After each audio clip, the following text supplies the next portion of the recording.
Esther Ijewere, and I'm the host for the Get Talking with Esther show. And yeah, so how was your week? I'd like to know in the comment section. How was your week? How are things with you? How is your Sunday going? How are you coping with everything, back home? So while we wait, please just give me a second. I just need to get music going.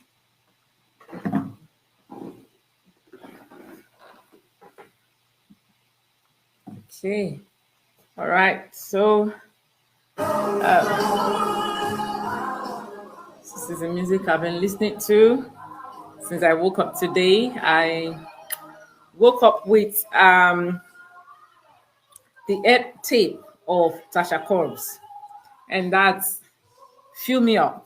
I just feel like this week is one of those weeks. It was one of those weeks for me, just had so many things going on at the same time, but yet it was very, very productive as well. So, yeah.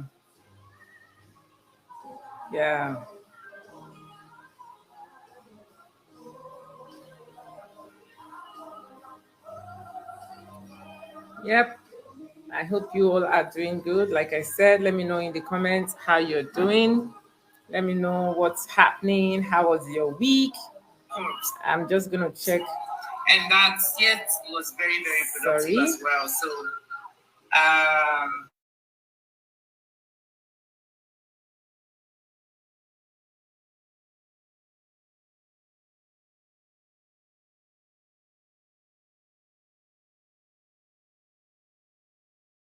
you're doing. Let me know what's happening. How was your week? Someone just asked me now how I switched my hair. It's a magic, the way I switch from wig to locks back to wigs. I love it, and I always thought.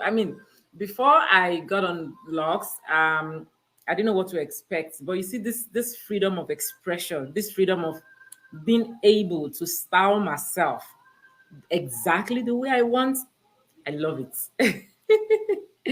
I absolutely love it. I love it. I love it for me. I love it for, my hair itself. So today we're going to be discussing empowering women through writing. Yep.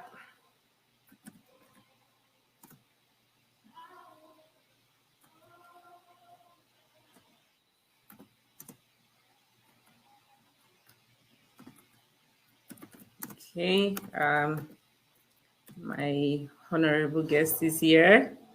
So I'm sorry, I'm just gonna turn that down. I think someone is just gonna scroll the message. Thank you for joining Heli, ma'am. Let me bring you on stage. Yes. Okay, we are not live yet, right? We are live. But I can take you out of the stage if you want me to do that.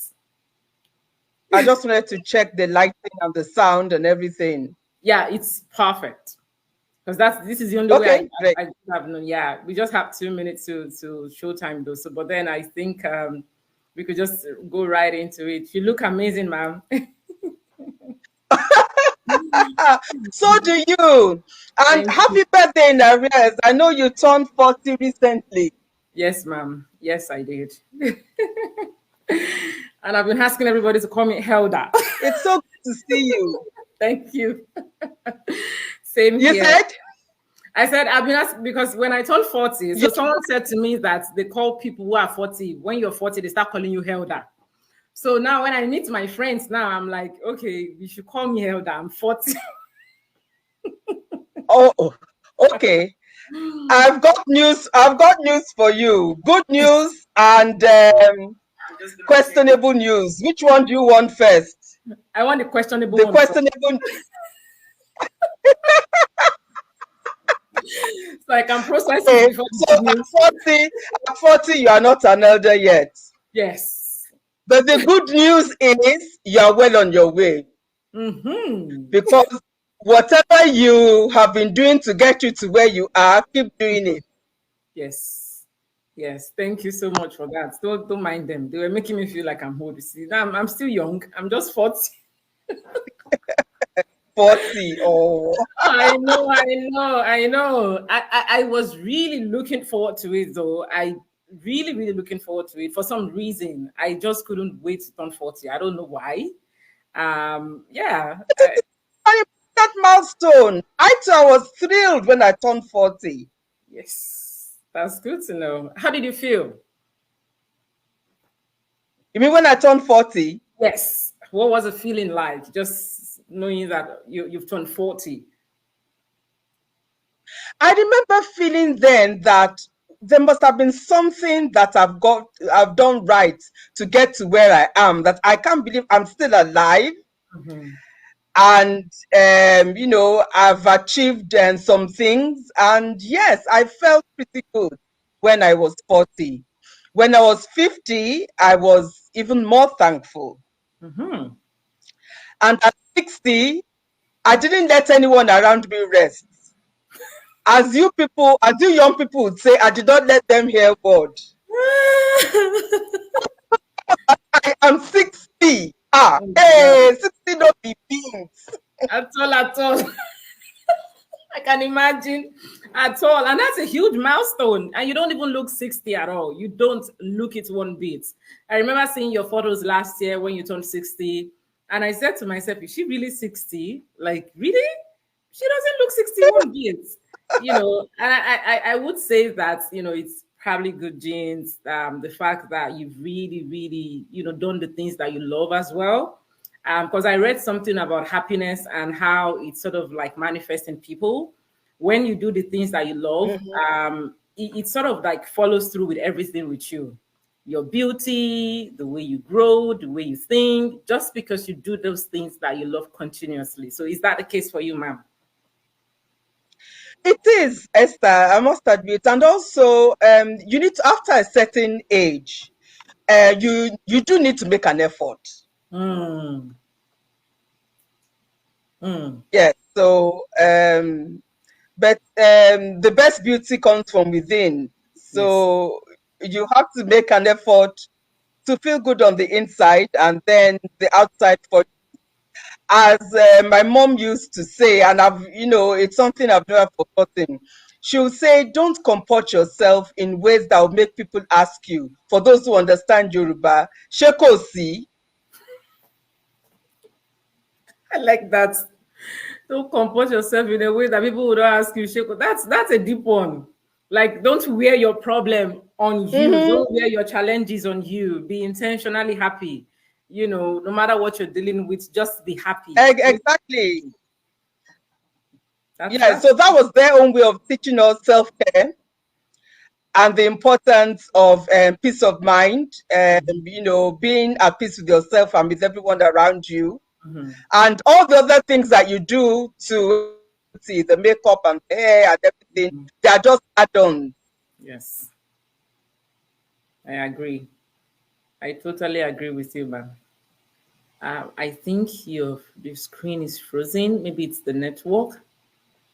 Is it? Yeah. Can you hear me, ma'am? All right. All right. You're back now. The network, Okay. yeah, the network sort of like tripped off a little bit. Yes, ma'am, you were saying something before, you went off. You were saying something about, being at peace with everybody around you.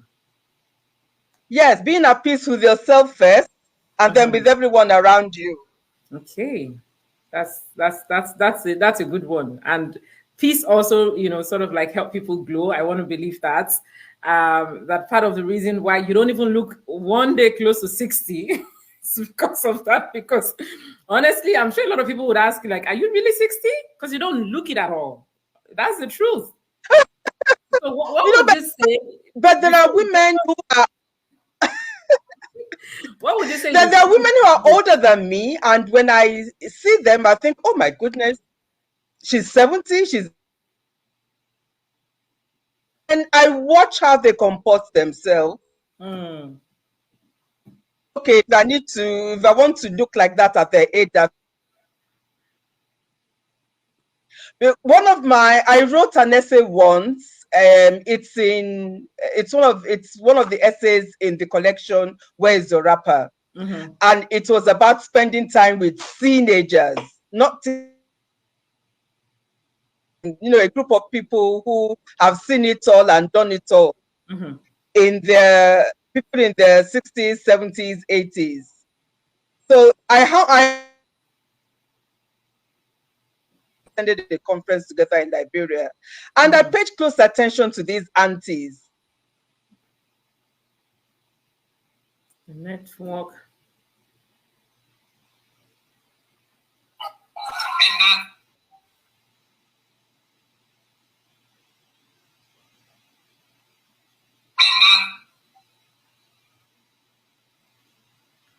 Please bear with us. Okay. Yes, the network.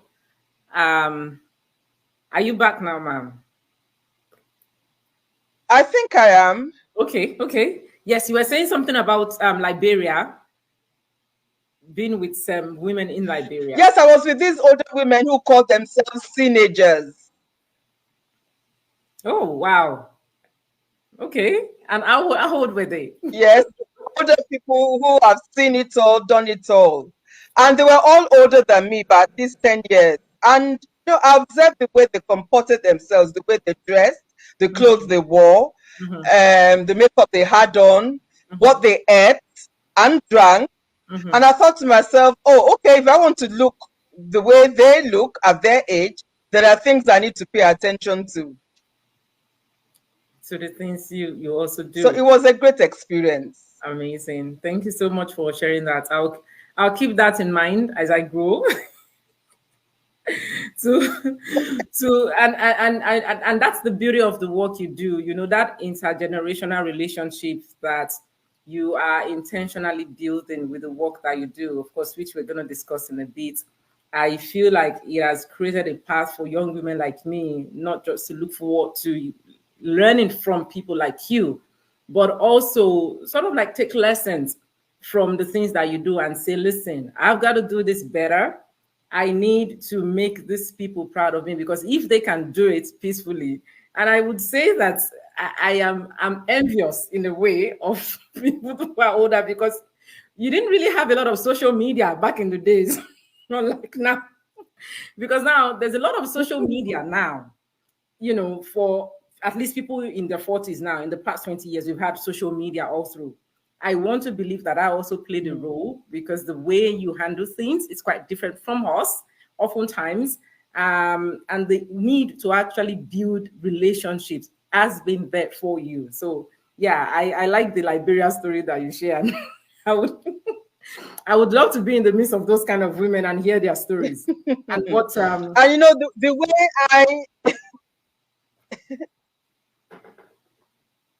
the way I see intergenerational relationships, I see the learning and the interactions as going both ways.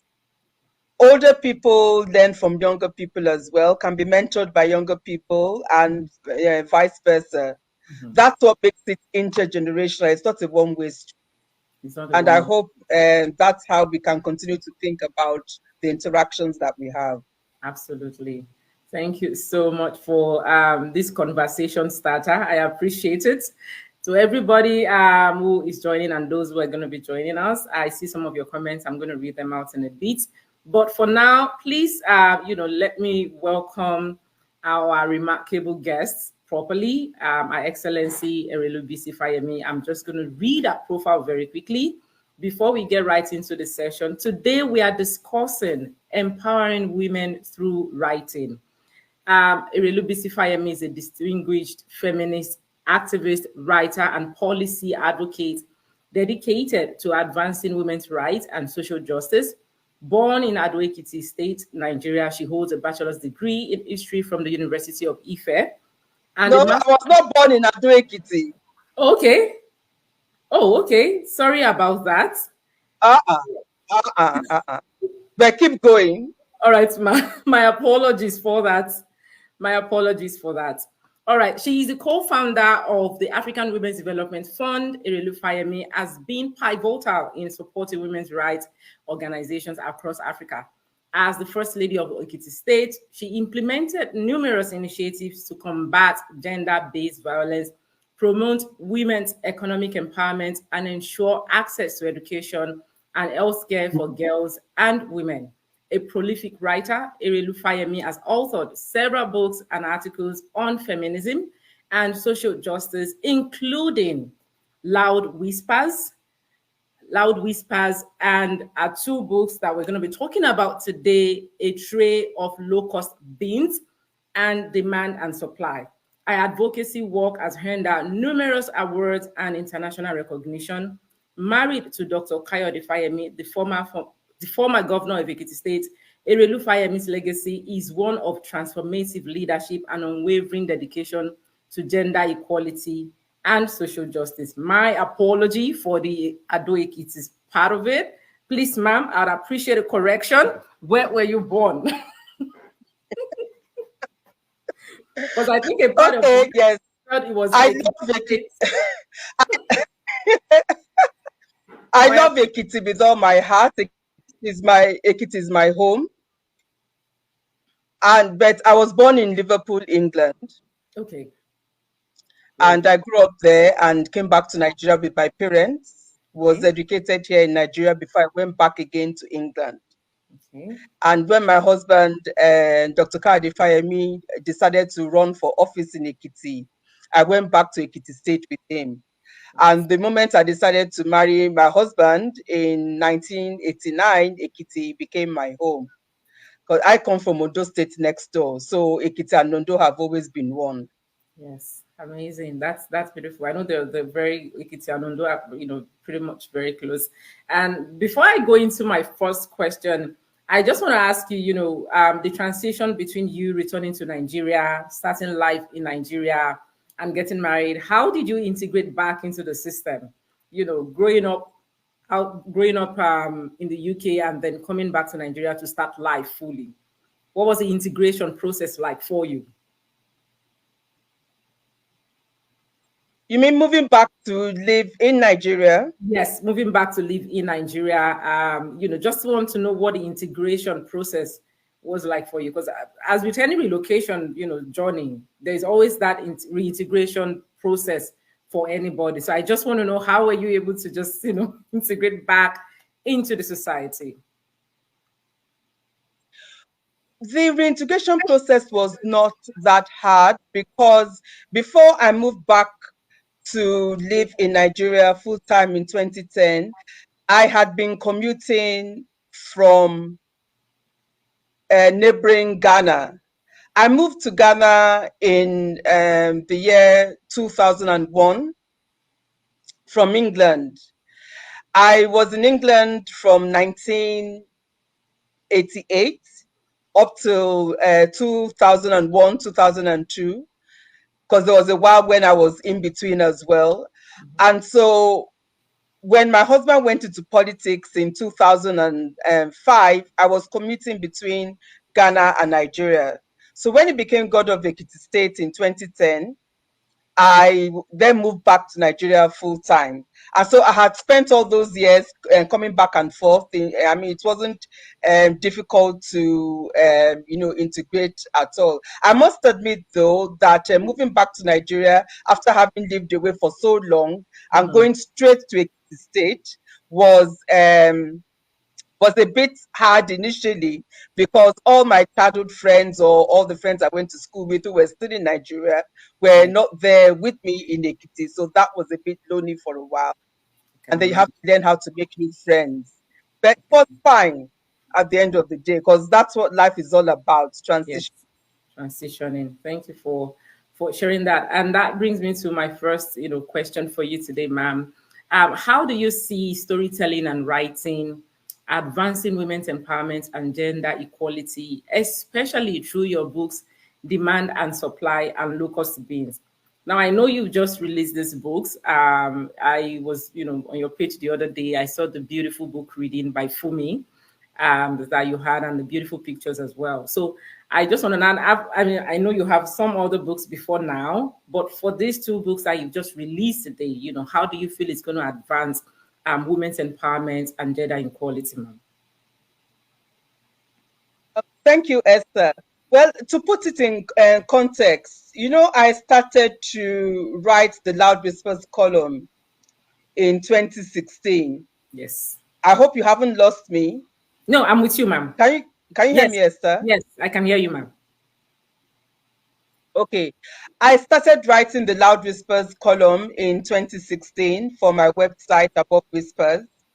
And since then, I've published 3 volumes of Loud Whispers. The first volume was called Loud Whispers, and that came out in 2017. The second volume was called Where is Your Rapper? And that came out in 2020.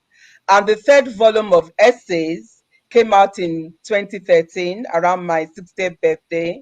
Sorry, it came out in 2023, around my 60th birthday, and that is Demand and Supply. I also decided to publish all my short stories and poetry as an anthology, work I'd done over the years, into a separate volume, which is known as A Tray of Locust Beans. And that too was published around the time I did Demand and Supply. So there are 3 volumes of essays that I have from Loud Whispers, and then this separate collection of short stories and poetry. So for me, when I write for a whole range of reasons. I write to speak up, to be heard, to bear witness, to remember, to advocate, and to push back, to teach, to learn, and also to have fun, because it also depends on the mood I'm in. I see storytelling as a way of trying to unravel all the things that women are told right from when they are born and throughout their life cycle. And talking about all the restrictions and the limitations that patriarchal norms and values place on our lives, and how we deal with all the things that are so blatant for the eye to see, the discriminations that are so obvious, the preference of the boy child, for example, over the girl child, harmful traditional practices, the way we treat widows, or practices of female genital mutilation, or things that might not be as obvious, but still eat deep into the fabric of who we are supposed to be as women and what it means for our agency, such as the culture of women being taught to hate other women, or women being taught to distrust other women. And when you hate other women as a woman, or when you distrust other women, who are you taught to trust?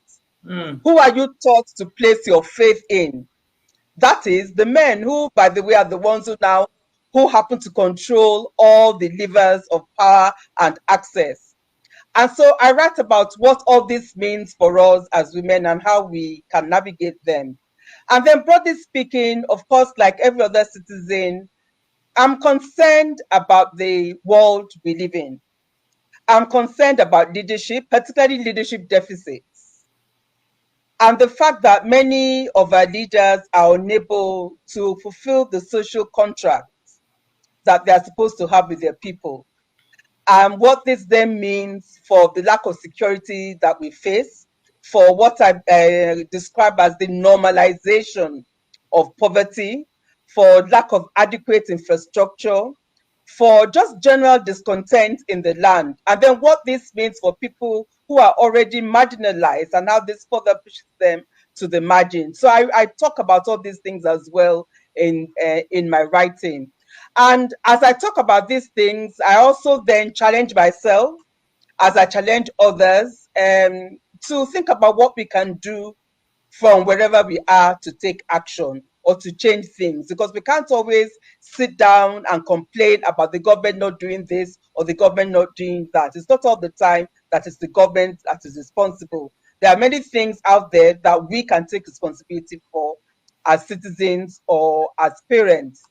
And then basically, I also just want us to be able to think about how we can then take all these stories that I tell, or all these situations that I describe and relate them to what we have gone through or experiences that we have had and see if there's any resonance that we can find with them. Because I Wow. believe that it will, I don't think it's appropriate for me to tell stories or write about things that have no relevance to the day-to-day realities of women. Of women, absolutely. And before I answer the second question, you speak so passionately about your prowess for writing and your passion for writing. I want to ask you, as a writer myself, what is that thing that drives you to write? For me, oftentimes it's either music or a situational whatever. It has to be something that would give me that drive, and then I'm opened up and then I start writing. But for you, ma'am, what drives you? What's that thing, when you sit on your desk and you start writing? What's the drive? Well, I have always written. And as I said at a couple of interviews before this, I don't want to sound like those creative people who tell anyone who wants to listen, "Oh, I started playing the piano when I was 3, or I started playing tennis when I was 5." But really, I did start writing at a young age Okay. because my father encouraged me to write when I was in nursery primary school. One of the tricks they used to play just to get us or keep us off the streets, because there's only so much you could do to keep us entertained back then, because we had television for those of us who could afford television, but it was limited access. So you had to play with your peers on the streets. And even then, if you're a young girl, they wanted to limit the amount of time you played around on the street. So they had to get us engaged in doing things that were productive and made sense. So my father made me write essays every Tuesday and Thursday from the age of 7. Okay. And I did that till I went away to boarding school. And he would read those essays and read them. And that's where my love of writing started.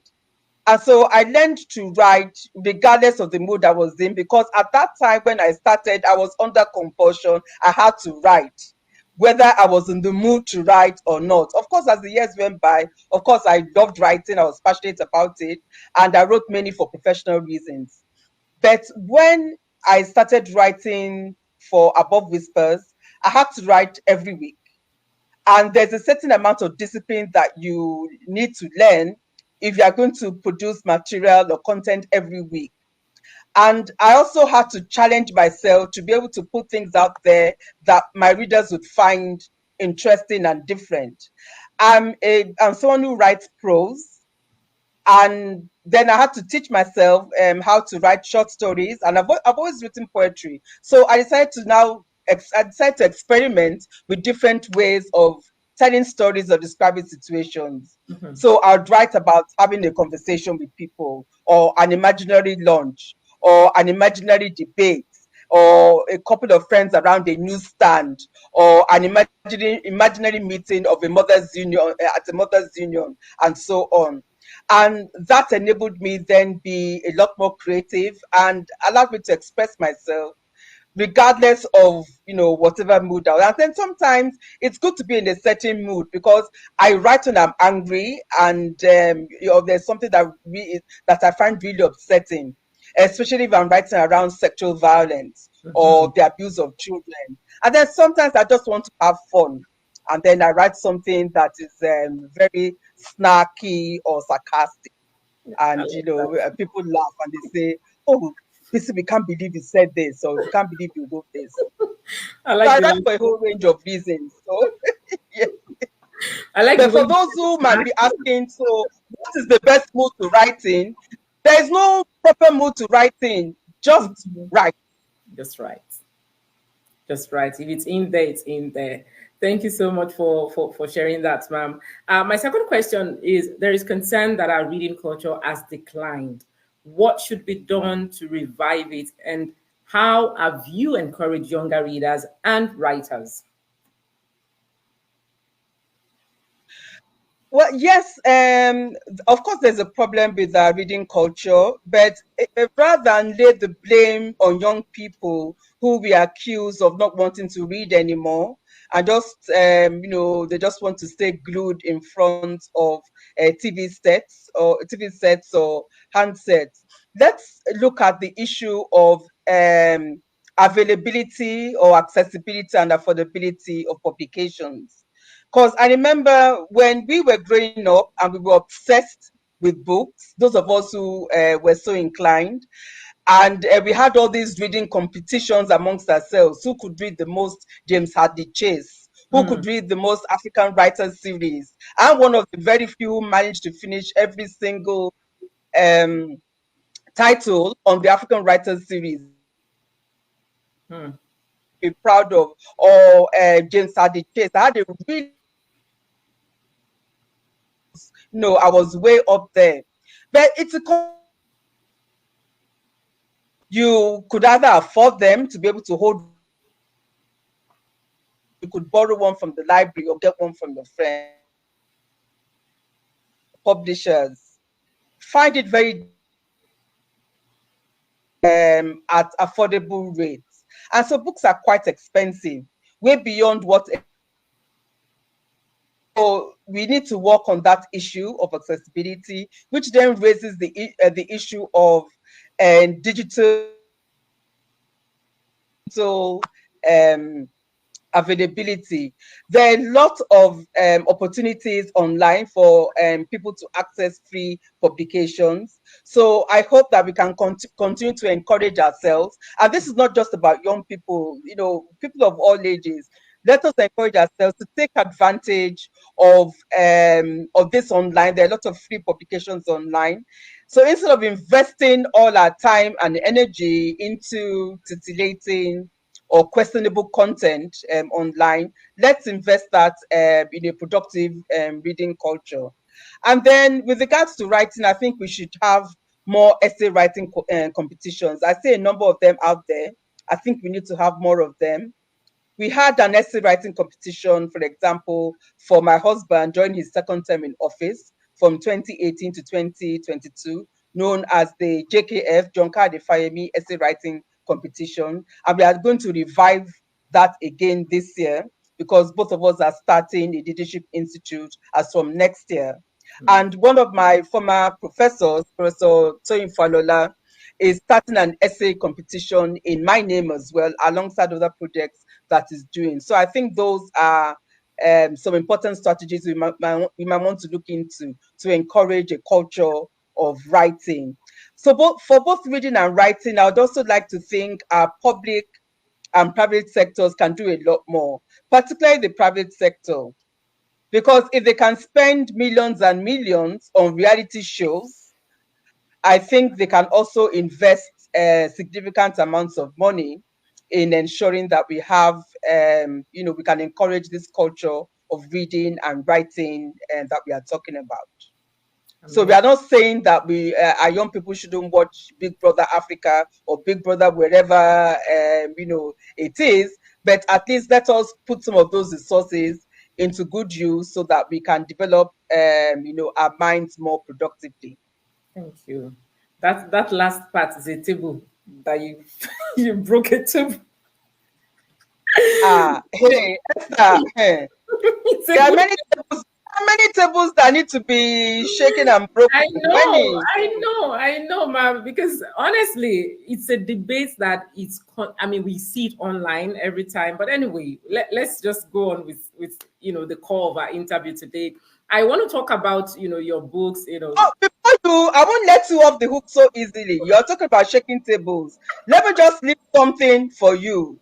If you go onto, if you look at some of my publications, I've written in favor of reality shows like Big Brother Africa. Like, look, leave young people to do whatever they want to do or watch whatever they want to watch. There's freedom of choice. And a lot of them use it as a stepping stone for them to be able to move on to do other things, particularly for those who want careers in show business. It opens doors for them and a whole range of things. If the prize money for Big Brother Africa is 100 million naira, that's cool. Congratulations to whoever wins. But then the best graduating student from the University of Lagos gets 100,000 naira and a laptop. Really? Okay, Really? I'm taking my hands off the table. Thank you. Thank you, ma'am. All right. My next question for you is, about your book, Demand and Supply. I'd like to know what key messages, from Demand and Supply do you hope will inspire and empower young women? Okay, thank you. So the collection of essays in Demand and Supply is broken up into different thematic areas, just as in the previous two collections of essays. And so, just to mention some of the areas that the book covers, there's a section on feminist theory and activism. And what I'm saying there basically is that we need to understand that feminism is about addressing the impact of patriarchy on our lives. Feminism is a global struggle against all forms of patriarchal oppression. It's about addressing political systems, economic systems, social, cultural, technological, religious systems that bind women Mm, and render them second class citizens throughout their lives. mm, So it's about understanding what these institutions mean, what drives these institutions, where they get their legitimacy from, and how we can either dismantle these institutions, engage with them, or at the very least interrogate them.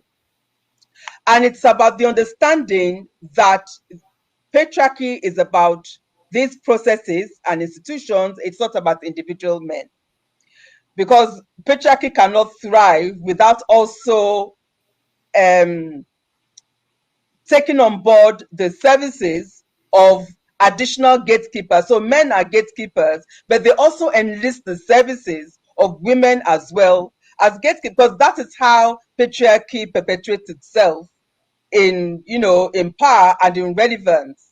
And so we need to understand that it is not a war against individual men. Feminism is not misandry, a hatred of men. mm. And misandries are not necessarily feminists. I see a lot of strange debates online. I see a lot of strange interpretations. And I ignore a lot of it, but of course it's cause for concern. And so for anyone who asks me, I think people need to do a lot more careful thinking and reading and reflection, and those are some of the things I also try and write about. And I've tried to simplify it in so many ways by writing, basic essays on feminism 101, Shalaye Olympics, a whole range of ways in which I try to simplify what it means. So we just need to understand that feminism is not about a war against men. Mhm. It is about women's agency, women's voices, about women owning, their bodies, and women owning a right for them to be able to exist with their own personhood. And it's not about hating individual men. For those men who are also invested in the progress of women and who are also against the oppression of women by patriarchy, they're welcome to join us. But by and large, it is not about setting up men against women. However, we will definitely go up against men who want to prevent us from achieving our full potential. Those ones are our enemies, and we will definitely go up against them. So another message I'm putting across through this publication is about our role as leaders wherever we are in our society. Not everyone will run for office. Not all of us would be a political appointee, but we can all play a role in ensuring that our leaders are held accountable. And for our women who do decide to go into public office or who hold one position or the other, they need our support, and we also need to let them know that they have a constituency, to report to. So that's also extremely important. And And then there are sections on sexual and gender-based violence and social justice. And these are common themes in all the things that I write, because I spend a lot of my time in the field, in policy halls, with policymakers trying to address these issues, looking at legal and policy frameworks, looking at community engagements and interventions, looking at the role women's rights organizations play, looking at the role that we can play as ordinary citizens. We will not see any change if we do not continue to act on these issues. We've seen some progress, but if we are relaxed about what we achieve, we will continue to see a case where we take 5 steps forward and 10 back.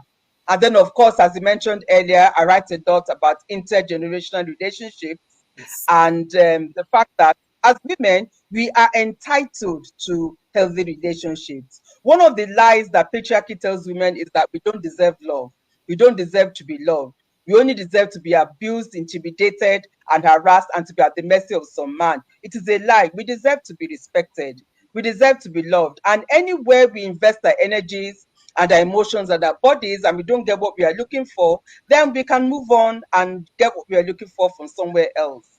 And so these are some of the things that I look at in demand and supply and in my other work as well. Thank you very much.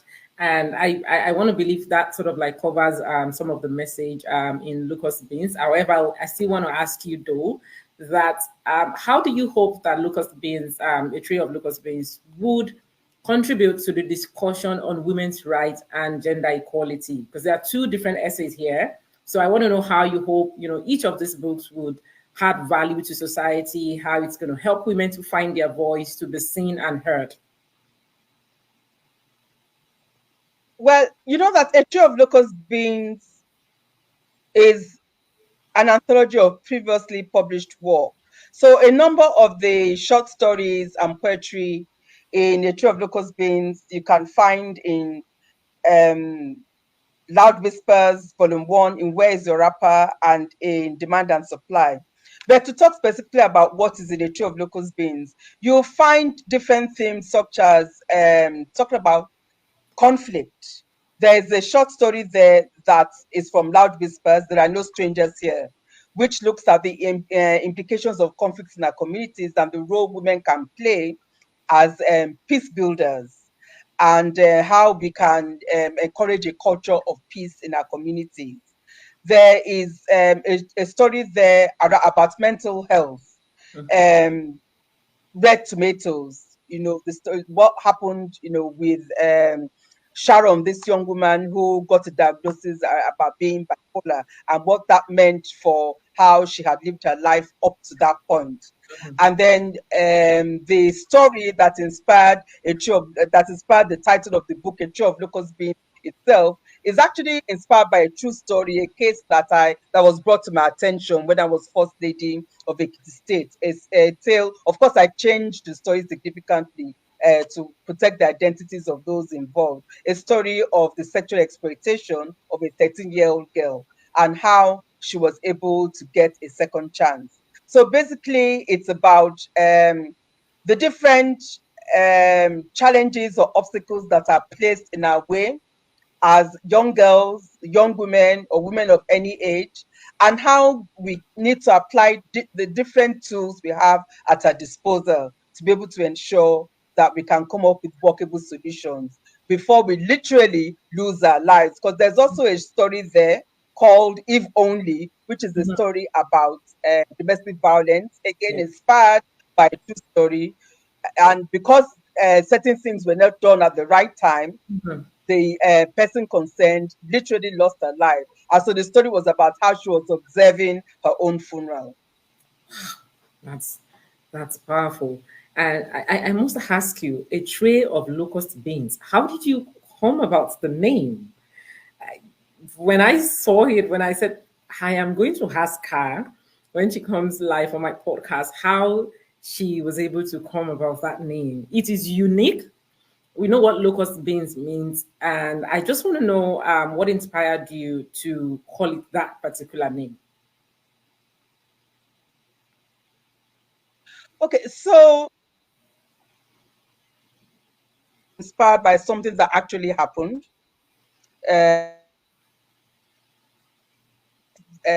This young girl to me who was 13. And when we dug deeper into her story, we then discovered that she had been caught up in this web of sexual exploitation and abuse involving these men in her neighborhood who took advantage of her ignorance and her poverty. She was an orphan and she was in the custody of her grandmother, who was supporting them by selling an item in the market. And so after school, she will put a tray of this item. It wasn't locust beans. I changed it to locust beans. So she will put this item on a tray. Let's say it was bread, for example. So she will put this item, this bread on this girl's head for her to go and sell. And then there was a point at which the girl couldn't even sell this bread because the grandmother, who was supposed to be her primary carer, fell too ill to be able to do anything. So she was the one, she stayed at home caring for this grandmother. So they had nothing to eat. She couldn't go to school. She was in dire straits. And so when I was writing the story, and then of course that is how she fell into the hands of all these predators in the neighborhood, and then she got pregnant. So when I was about to write the story, I thought, okay, I don't want to say this is the girl who was selling bread or this is the girl who was selling oranges, because I don't want it to be traced back to the original story. But what is one item in the neighborhood that you will find if you go to the market? Those who sell locust beans in the market are usually older women.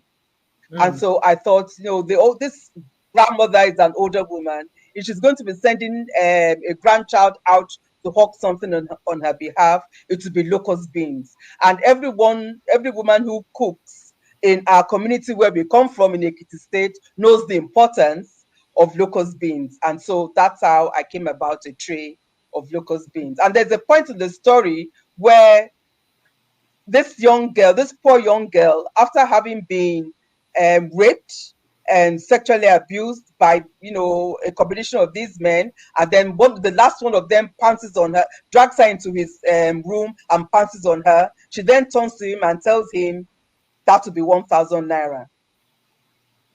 And he says, why? He said, because that is the cost of the tray on my head. Because when I get home, my grandmother will ask me, what have you sold? That's very deep. Thank you so much for sharing that, and I really hope that people get to read and not only identify with those stories, but learn lessons from the essays. Basically, my next question for you is something you're very passionate about, which is GBV. And I want to ask you, what are some of the biggest challenges in advocating for women's and children's rights in the GBV sector? And how have your writings helped address these issues? Yes, there are a number of challenges which all of us are familiar with, but just to go over them. First of all, we have so many deeply rooted attitudes and beliefs. I was talking about patriarchal norms and values earlier on. And all these attitudes and beliefs are rooted in patriarchal beliefs and practices. So, whether they are cultural norms or social norms or religious beliefs and practices, these are things that people hold on to so deeply. And it's very difficult to move them from one point to the other. So it is what informs, for example, the treatment of widows. It's what informs the way you insist that you need to, circumcise little girls. It's what informs the way you deal with issues around domestic violence. It is a private matter.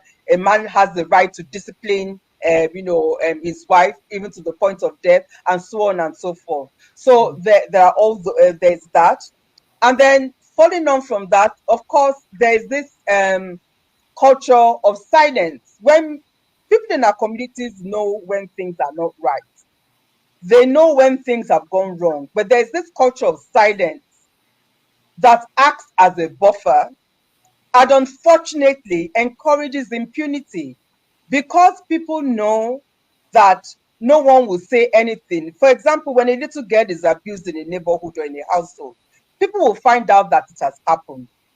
Whether it's a case of a neighbor who has done it or a family member, a case of incest and so on, people know that it has happened.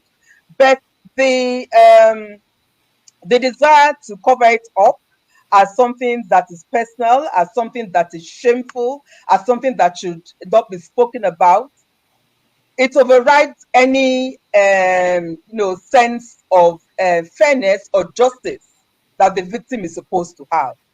And so this culture of silence is what fuels a culture of impunity, because people know nothing will happen.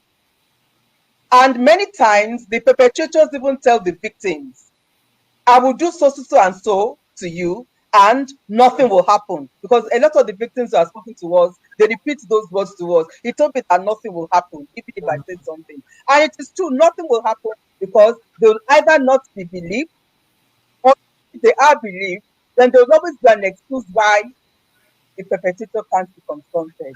Hmm. So there's that, the culture of silence, which fuels the culture of impunity. And then of course we have poor institutional responses. Even if you decide to take the issues up, you want to report to the police, you want to report to the traditional ruler, you want to report to the Ministry of Women Affairs or whoever is responsible, the responses that you get are not encouraging. Where did it happen? Where were you going? What were you wearing? Come today, come tomorrow, bring 50 naira, bring 500 naira, bring 10,000 naira, bring 20,000 naira. Of course, it is no surprise when families will tell you, don't worry, we'll go and settle. And even when you find instances where there is someone in the family, let's say the mother or the father, who wants justice, there will always be someone who will put pressure on them to say, no, let us settle this, our own way, because we will never get justice. Hmm.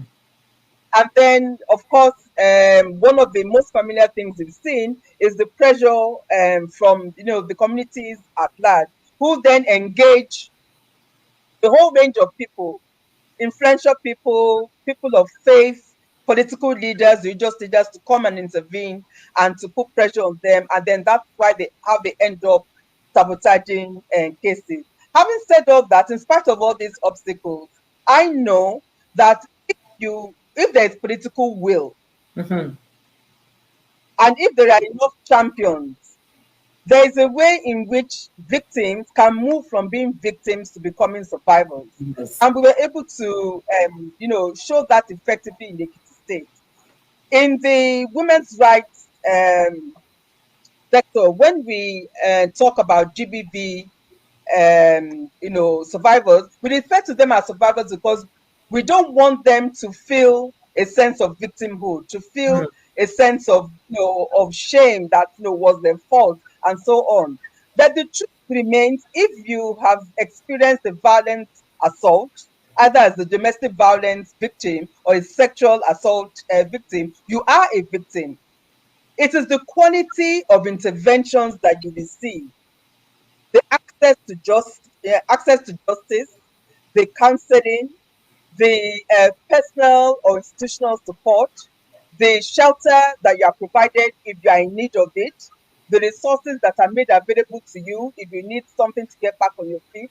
It is the quality of all those interventions that move you from being a victim to a survivor. And if all those things are not put in place, it will limit the number of people who come forward. So there was a point at which in Ekiti it looked as if we were dealing with these cases almost every day. And we tried and did some analysis, and we thought to us, we came to the conclusion that this is what it looks like when the culture of silence is lifted. Hmm. And it started happening in other places as well, particularly when after the Nigerian Governors Forum, at the insistence of the Nigerian Governors Rights Forum, declared a state of emergency against sexual and gender-based violence in June 2020 during the COVID-19 pandemic. And all first ladies in the country rose and said to support this GBV work, side by side with women's rights NGOs. That is when we started seeing a lot of people in communities now coming forward to report cases, to do whistleblowing. Hmm. The hitherto would not have been talking about to our attention. And so where there are champions, where there is political will, where there is community action, we can turn a whole lot of these things around. So it might sound daunting, but as I said, I happen to know it's something I've experienced and something I continue to see. We cannot stop doing it because the perpetrators are never tired. So Mm-hmm. those of us doing the advocacy and the heavy lifting, we cannot afford to be tired. We can't afford to continue to, we can't afford to stop supporting the survivors. So far, it was. Thank you very much. And there's something you said that really, really, does resonate with me. It's the part of you saying that when they step forward and they are not believed, and sometimes when they even believe them, they are judged. And I know there is one essay you wrote about a recent case, a very popular case, which is Cassie, the American superstar that came forward to share our experience, of course, with the world and how that took everyone by surprise.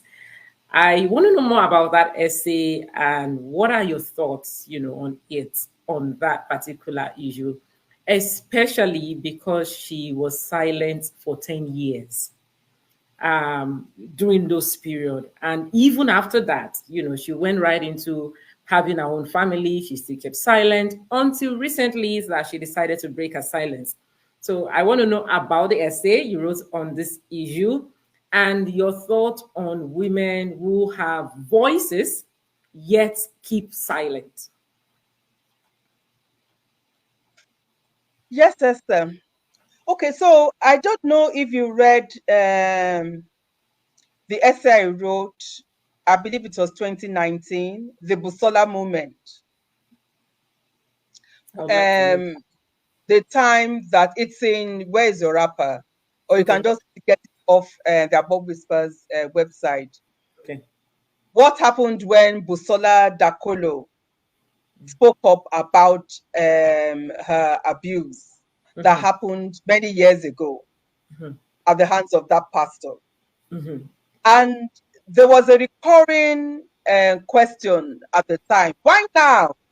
Why wait for so long to speak up? Mm-hmm. And I told people around me because my staff were discussing it. And I told them, I said, that is not a question. That is not the question you should be asking women. Mm-hmm. Why now? Mm-hmm. Because no one knows why people decide not to say, um, actually, let me reframe that. The reason why people decide not to speak up, the reason why women Mm-hmm. decide not to speak up Mm-hmm. is because they feel they won't be believed or they will be judged. And it probably will take a lifetime or probably never will they say, this is what happened to me or this is what almost happened to me.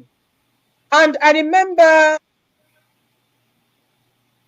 a conversation, one of my aunts told me that, do you know that I was almost raped by someone, by one of the workmen who came to the house? Mm-hmm. And who came around at the time, the person had almost struggled with him, for like 10 to 15 minutes, and she was at the point of giving up when someone, the person then let her go. She had never, and I'm very close to her. So so we shouldn't ask women that question. We should just understand the fact these are the reasons, this culture of silence that we've been talking about, Yes, the ma'am. stigma, the shame that is never, but always at the doorstep of the victims of the survivor. That is why women don't speak up or come forward. Mm-hmm. So I wrote that then, and that applies to the case of Cassie. She was in that relationship for 10 years. Mm-hmm. There's a way in which victims develop Stockholm syndrome that many of you will be familiar with. They start to, normalize this behavior, start making excuses for their abusers. and start telling themselves that it is something that they deserve, or if people really knew the truth of what was happening, they would be diminished. Not the person who was abusing them or making them go through what they were experiencing. They would believe that they are the ones who will be made to blame. And then when there are powerful people involved, where there's money on the table, then there's also the sense in which, that saying around, okay, maybe it's better to cry in a limousine than to be happy on a bicycle. So that probably applies, but only for a while. Because when you wake up to the fact that actually this limousine that you are happy in, even if you are crying, could actually crash any minute and lead to your untimely death. So maybe those are all, the things that then dawn on them, and then they decide to jump out before the limousine eventually. Surprised that it took this long. And it's good that she probably got the help that she needed, because before she got to the point of being able to speak up and then seek legal and appropriate legal advice and so on, and that's how come she was able to put a solid legal case together. And she probably go down into the Guinness Book of fastest civil suits that was ever settled within 24 hours. Within 24 hours. Right. And what happened 2 weeks ago, then the person who was being sued knew exactly what was going to happen if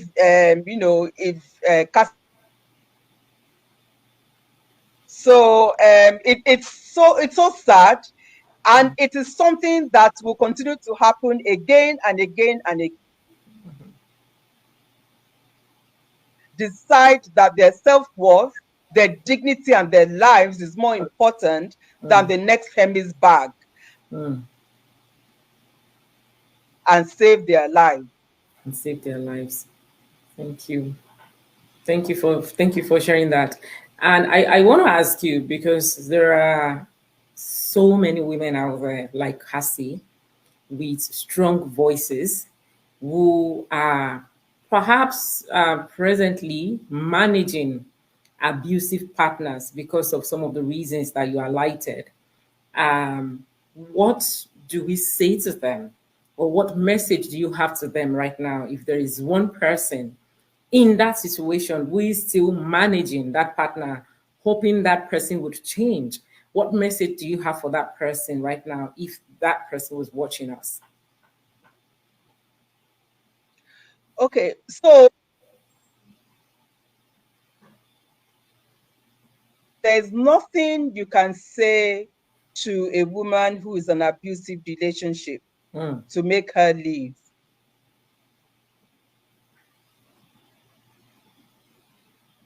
All you can do is to give her options, or let her know that she has options and choices.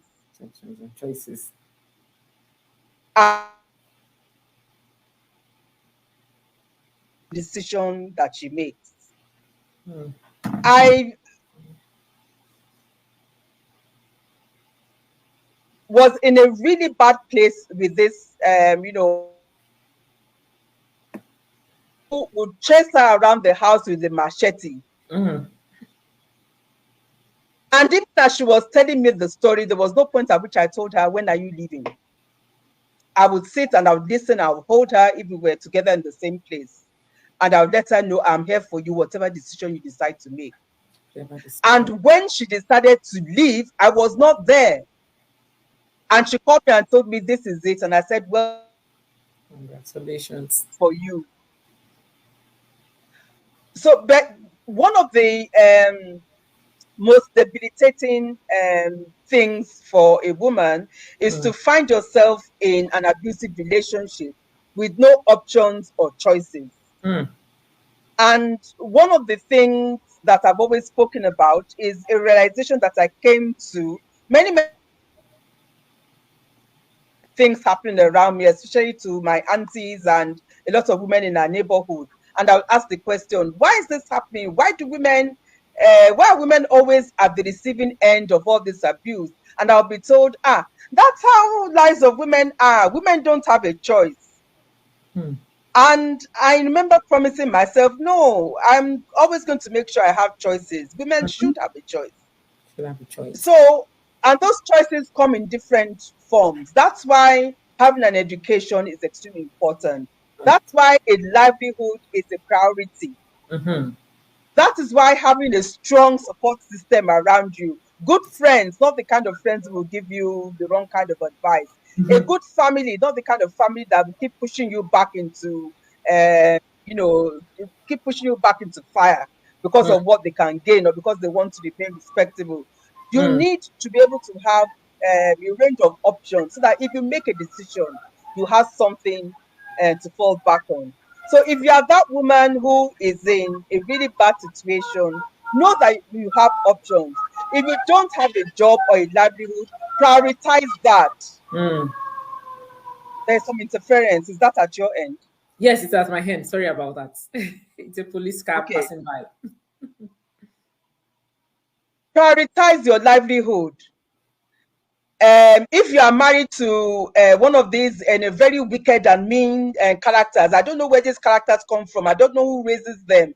Who tell you, I can't marry a woman who works. So, you need to stay at home. I'll provide everything, that you need. Or I don't like the job you are doing in a bank. Go and look for somewhere to teach. So you then go from someone who can earn 500,000 naira a month to someone who is trying to marry on 75,000 naira a month just because that is what this man wants. God forbid that you are married to that kind of person. So you need to look at your circumstances, the options that you have, and make decisions that are right for you and your children. No one should tell any woman to live where she is. She will make that decision herself. Because So, if she doesn't make it herself, she will find someone to blame. But once she has made that decision to live, then as a community of women who are her friends, ready are rappers. Remember the metaphor around where's the rapper? We should yes. then rise with our rappers to support that decision in whatever way we can. Mm, absolutely. Thank you so much. And I hope that someone watching this today will be inspired by everything you've shared. Okay, yes, I want to talk about the other essay, Ada Ume Oji's Table. Honestly, the titles of your essays, they just blow me away. It's, I mean, the writing itself, it's creative, but the names, like, it just draws you, like, you get curious, like, okay, I want to read this. So I want to know more about that particular essay, Ada Umehoji story. It's one of your essays, one of your short essays. Please, can you just tell us more about it?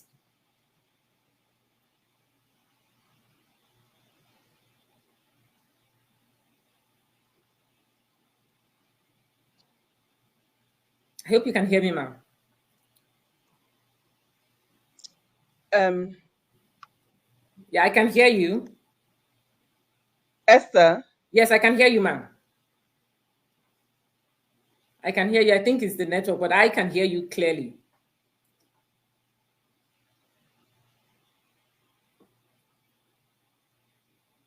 I think it's the network, but I can hear you very clearly.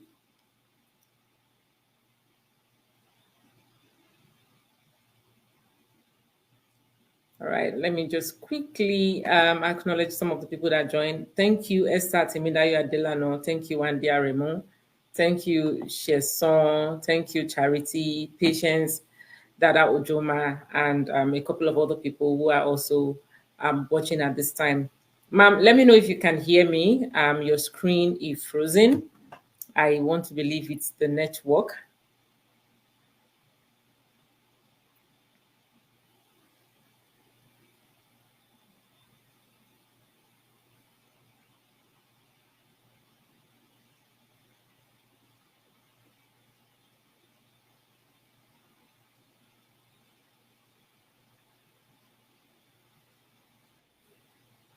Hello, ma'am.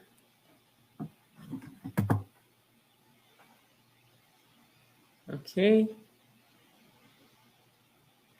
Um, I think the network is networking right now, but please bear with us. I believe she will join us back quickly. We are, yes, I can see you now. So I'm just going to remove the other one. Can you hear me, ma'am? Hello, Esther. Yes, hello, ma'am. I Yes, can I hear can you. hear you. Yes, yes, thank you. I network was trying Okay. to, I don't know, I think the network had typhoid, but we are back. A little bit of It's okay. So yes, I was asking about the Ada Imeoji. I said that the title of your essays, it's quite creative. And it's one of the things that I thought about. I said, how does she come up All with this right. name?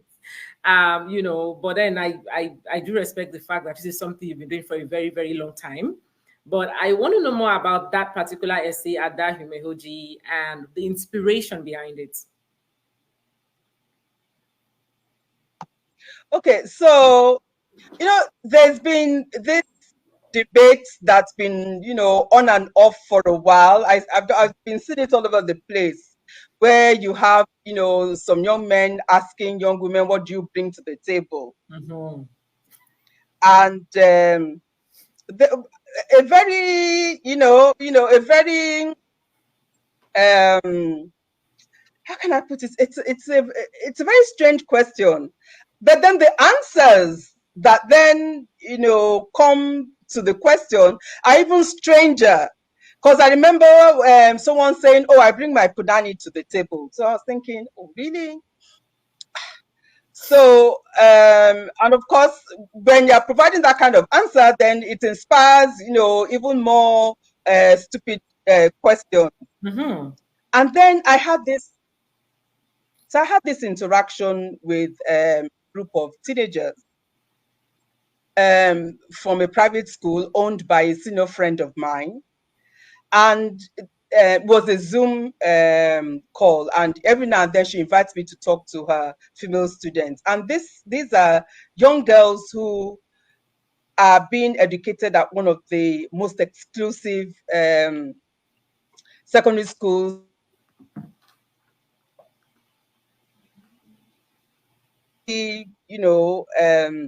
great institutions of higher learning, either with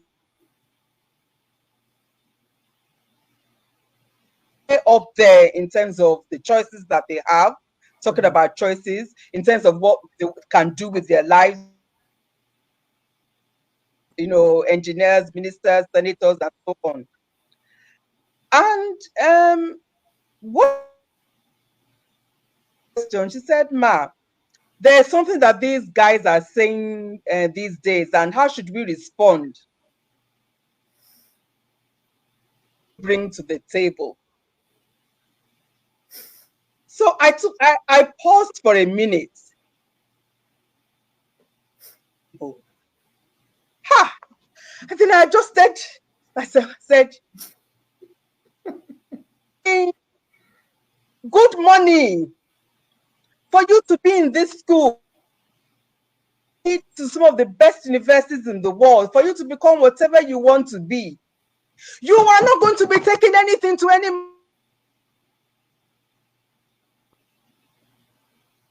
So any man who has a table anywhere, the conversation we'll be having will be, "Where's your table? This is my table. What can we see about, bringing the best of both our tables together?" You'll not be saying, putting yourself in front of a man to say, "I bring peace to your table. I bring children to your table. I am a good cook. I am," no, no, no, no, no. That's not the conversation you should be having. Just a week after I'd had that conversation with these girls, then the Ada Umweji news then hits the headline. She has become the MD of Zenith Bank. And then there was this long dark track written by this dinosaur Mm-hmm. online about how she must have, got the job Yes. and so on and so forth. Typical, not a surprise. So Ada Umeoji is the kind of woman I was talking about to these girls. Mm. Who is going to be asking Ada Umeoji, "What do you bring to the table?" Mm. The auntie has, if you go to the auntie TV, she was prepared, intentional. She had her own table, and so many other women like her that be, too many to mention. Is it Bukawu Shika? Is it Obi Ezekwesili or Amina Mohammed or Ngozi Okonjo Iweala or Adepesia or Her Excellency the First Lady, Mrs. Yemi Tinubu. How many, or Mrs. Folorunso Alakija, how many women do you want to name who have spent their lives building their own tables? And you, you small rat somewhere, you are asking what do you bring to the What do you bring table? to the table? No one is going to be asking any daughter of mine, what do you bring to the table? And I remember when I was going to do a reading at Roving Heights in April, one of my young friends who has a 12-year-old daughter, he was asking if he could bring her. I said, bring her, because she needs to hear that she's going to be entitled to her own table. She's not going to be serving at anyone else's table. No. So that's where that came from. That's powerful. So it was one of those times when I was writing to be mischievous. I wanted to shake tables. I was, I was a bit angry, but I also wanted to be funny as well. I like that. I mean, I feel like, there is a balance to you, and the balance is that you enjoy writing and you love to play with your pen in a way that pleases your soul, and that's really beautiful to see. I because you've used the word shaking table and breaking table like twice today. I'm like, okay, she does enjoy, doing this, and that's the beauty of the work that you do. I just want to quickly acknowledge a couple of people who dropped some comments for you. There's one particular comment here that really stood out. I'm just going to let it show on the screen. And that is Esther Temidayo Adelano. She said, I'm currently reading Erelu Bisi Fayemi's collections, Speaking for Myself and Loud Whispers. So when I saw the advert of this webinar, I said I am going to miss it. Thank you, Esther, for joining. I hope that so far you're learning from everything that she shared. And someone paraphrased you here. She said, feminism is about women. I want to believe women agency and their voices, and not a war against men. Yes, I need to actually pin this and design a quote flyer for this, because we need this education online. A lot of people are not well informed about what feminism is, and the arguments will always go on. So thank you so much, for sharing those thoughts in the comments. My last question for today, ma'am, is about your future projects, because I know that you always have something in the oven. So what projects are you working on at this time? What are some of the projects that you want to keep doing and championing for women's rights and to empower women through your writing? Yes. Okay. So I have the Above Whispers Media Foundation, and it's under the auspices of this foundation that I have the website, Above Whispers, and that I do all this writing and publishing. And the proceeds from my publications, I plow all that into the Rapper Network or the Rapper Fund. I have a network of young women who all come and say, we want you to mentor us, but I can't mentor thousands of young women individually. So the only way I can do that is to make that possible online. So I plow what comes from the publications into supporting young women who want to start off small businesses but are not eligible for a loan. And I also use it to support young writers with the Epedi writer by Dr. Wale Okeduro. So they have writers in residence who go to writing and to start working on since early 2023. Our sponsored cohorts of the writers go in cohorts of 4 to 5. That's good. Female writers who go there for the retreat. And these are young women are going to be writing their own books of essays, poetry, fiction, and so on. And then the other things I'm going to be doing with Above Whispers Media Foundation is continuing my work on leadership development for accountability. And I'm doing that in collaboration with other women's rights organizations like WOTC, with support from the MacArthur Foundation. So we are going to be doing roundtables, podcasts, book readings, leadership development, and advocacy training on how we can hold state governments in particular accountable for implementing the Violence Against Persons. Because remember, we did a whole lot of work in getting the decisions passed or domesticated at state level. Now we need to look into how well these legislations are being implemented. So I'm going to be doing a lot of work on that. And then privately, I do a lot of coaching and mentoring of senior women, senior political women, colleagues, first ladies. I'm going to continue doing that privately. And, the coaching and mentoring is mainly around, setting up their own offices and programs, and then image management and etiquette. And then I serve on the boards of a couple of to continue to do that, because I'm going to continue to lend my support to civil society and philanthropic initiatives.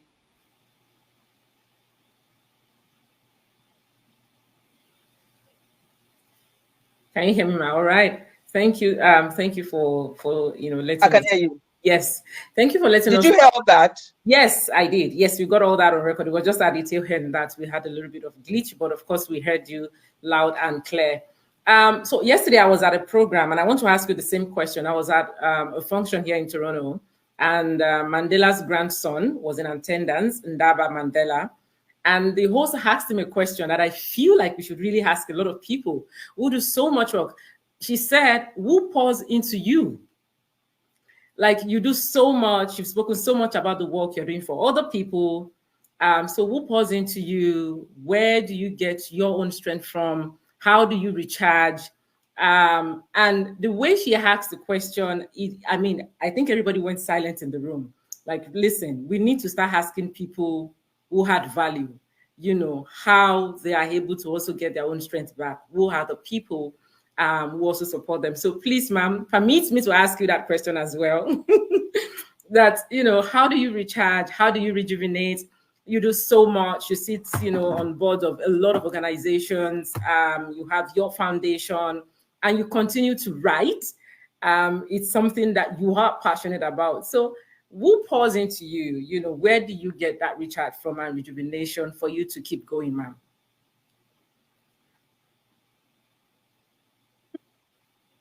It's a combination of things.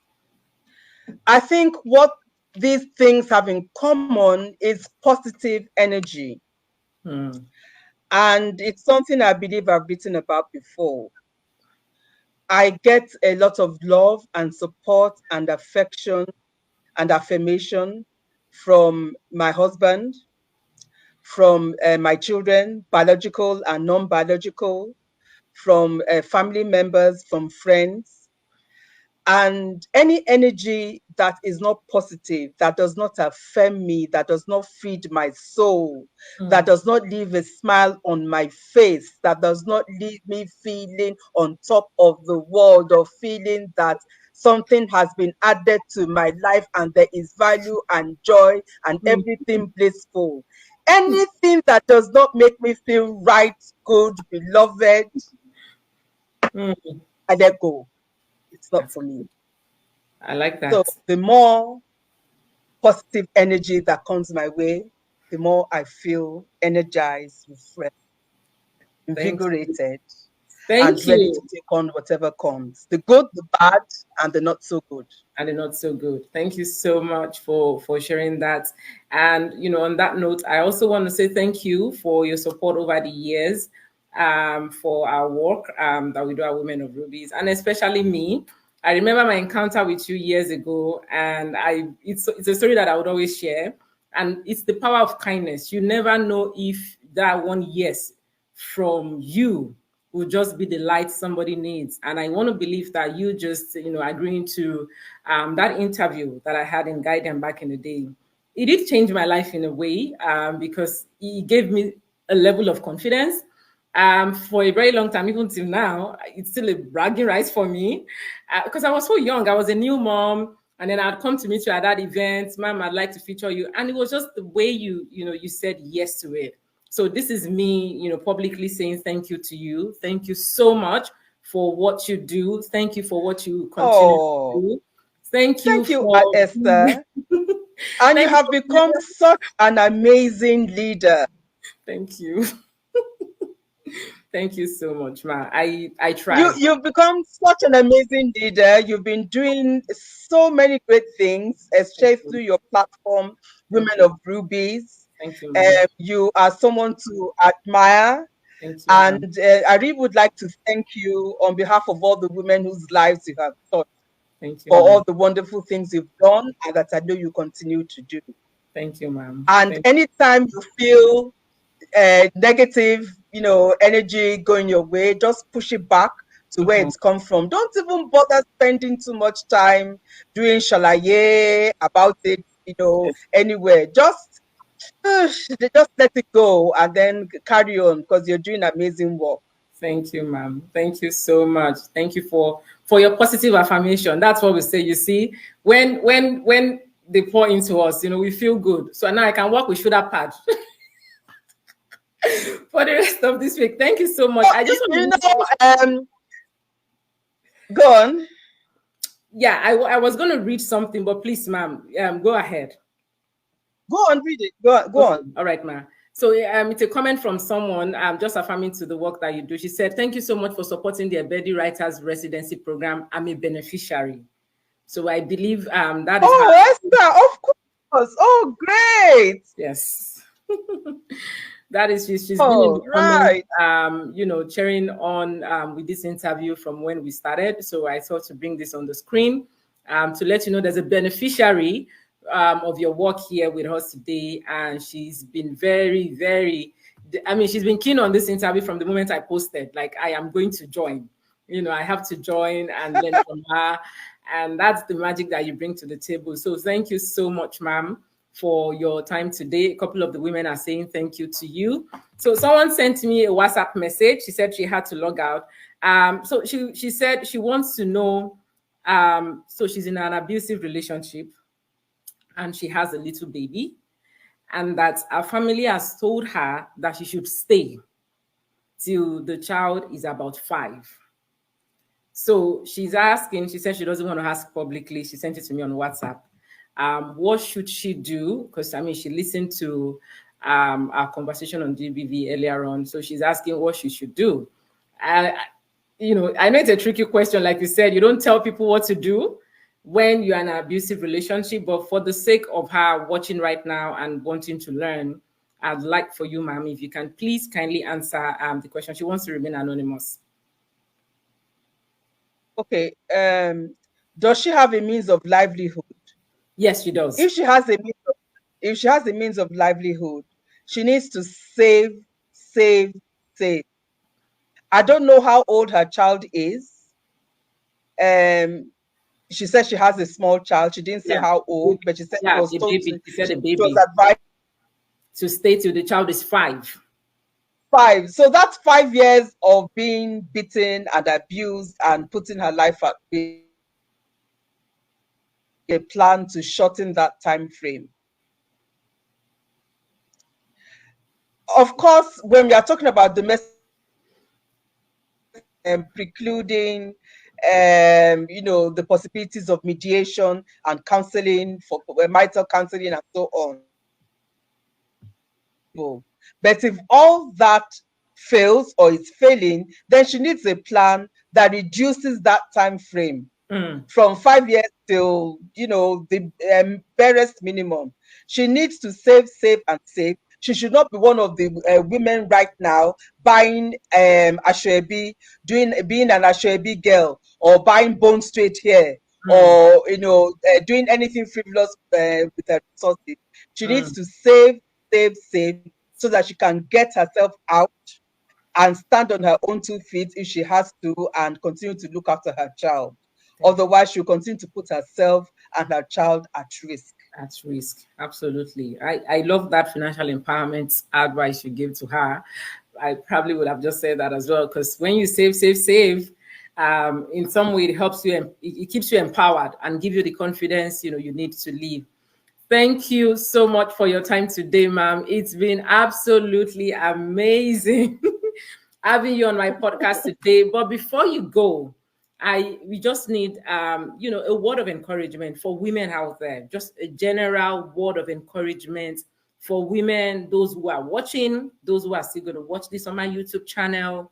What would you say, to women out there, just based on your passion for humanity and the work that you do generally?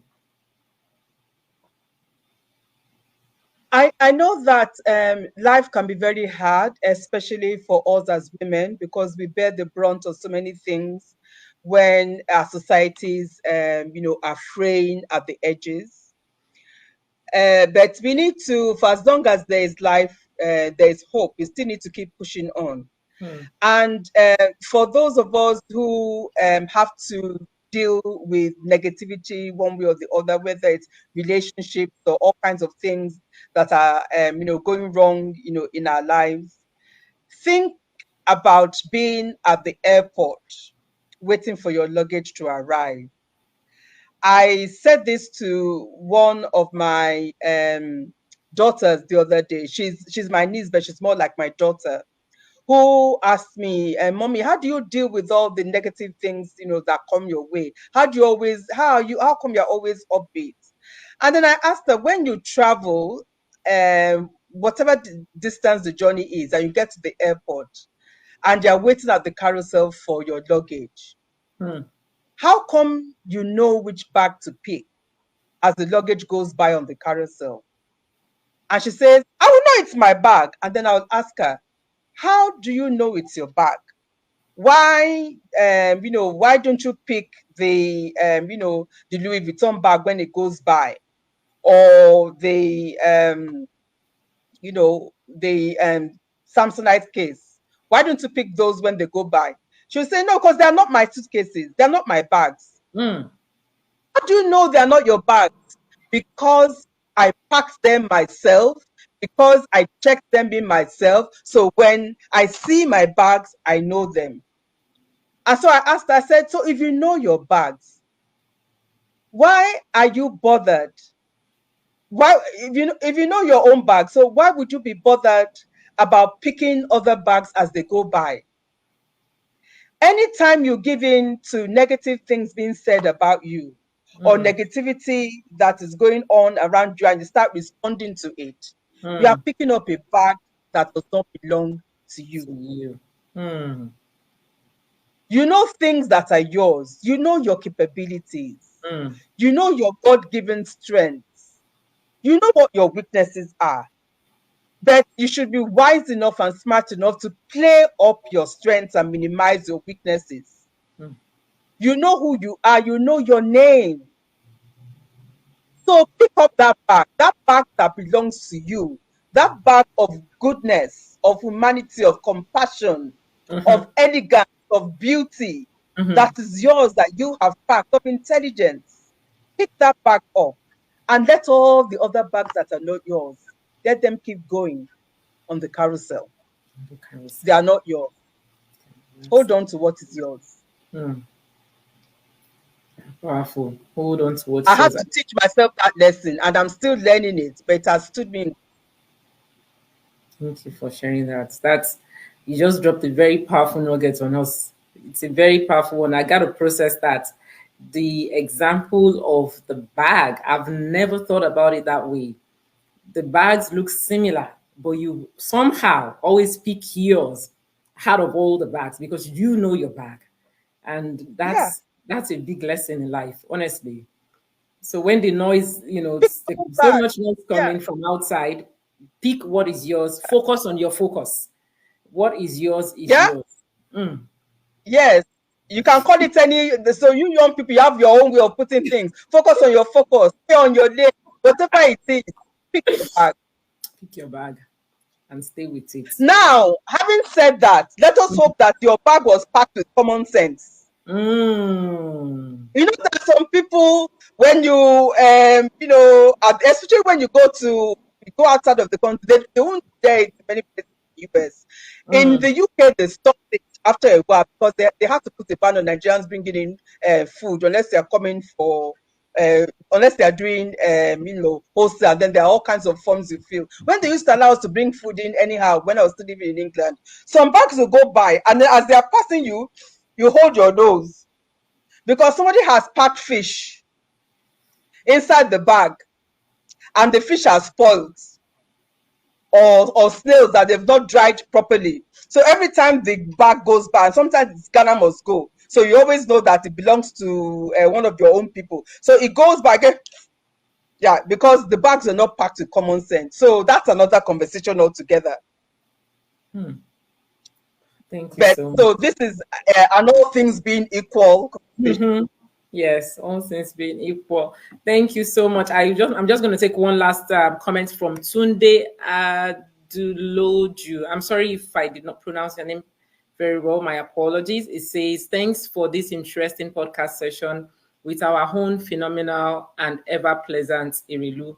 Thank you, Tunde, for joining. Thank you, Charity, for joining, and for those of you who joined and checked out as well.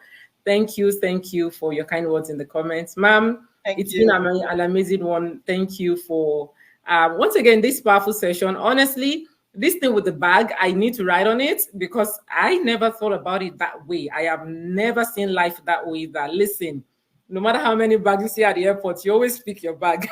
You can't pick you can't pick another person's bag. So on that note, I just want to say have a beautiful, beautiful evening. I am open. Yes, and before we go, I want, because someone asked me where they can get the book. Are they available on Amazon, ma'am? Yes, they're available. I think Where is the Rapper is available on Amazon, and Demand and Supply, if it's not on now, will be this week. But you can also order them from Roving Heights store. Okay, from And Roving they'll Heights. deliver to you wherever you are. Yeah. Okay, all right. So you've heard it, and for those who are going to be watching on YouTube as well, I would add it to the YouTube description, the links for you to get the books. Listen, you've heard that today. These are books that you need to hold and keep. There are some books that you need on your shelf because they become vintage as year goes by, and you use those books to actually train your children. I mean, I have books like that. They're my go-to books on my shelf. Something is bothering me. I just go to my shelf, I pick it, I know the pages to go, and then I read them. So I'm also going to be writing a review of the book online for those who, perhaps want to know more about the book. But other than that, I want to say once again, ma'am, I wish you all the best as you continue to shake tables. As you continue to shake tables with your pen, hard value, support women, and being a huge, huge support system to a lot of women across the globe. Thank you, ma'am. And to everyone who joined today, thank you very much. May God honor you. And I'll see you again next week. This session is going to be available on my YouTube channel for anyone who wants to share it with their friends. It's also available on my Facebook page. Kindly copy the link, share it, let people watch it as well. So that's bye for now from my hand. Ma'am, thank you very much for today. God bless you. Thank you so much, Esther. I've enjoyed my time with you, and my warm regards to all your listeners and members of your platforms. Thank you, ma'am. And take care and keep being the best version of yourself. Thank you, ma'am. Bye. Bye, everyone. Thank you. Bye. All right. Okay.